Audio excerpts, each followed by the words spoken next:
2021 தேர்தலப்போ முதலமைச்சர் ஆகிற யோகம் ஸ்டாலினுக்கு இல்லைன்னு சொல்லிட்டு திரிஞ்சாங்க. கட்டம் சரியில்லை சொன்னாங்கல்ல. யோகத்தை நம்பி சும்மா இருப்பவனா இந்த ஸ்டாலின், அதிர்ஷ்டம் இல்லைன்னு அழுத்துக் கொள்பவனா இந்த ஸ்டாலின். உன் கையில இருக்கிற ரேகை மாத்துறதுக்கு முயற்சி பண்ணாலும் நிறுத்த முடியாது உன்னோட இந்த ராஜ்யத்தை. நான் யோகத்தை நம்புறவன் அல்ல, என்னுடைய உழைப்பை நம்புறவன்.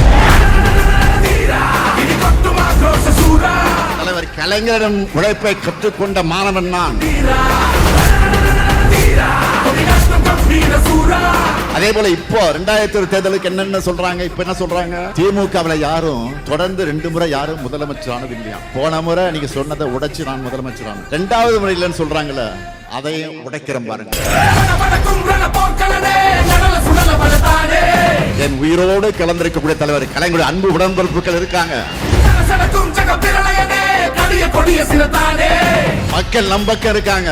எல்லாத்தையும் உடைச்சு 2021 பெற்றதை விட அதிக தொகுதியில் வென்று ஆட்சிக்கு வருவோம் பாருங்க.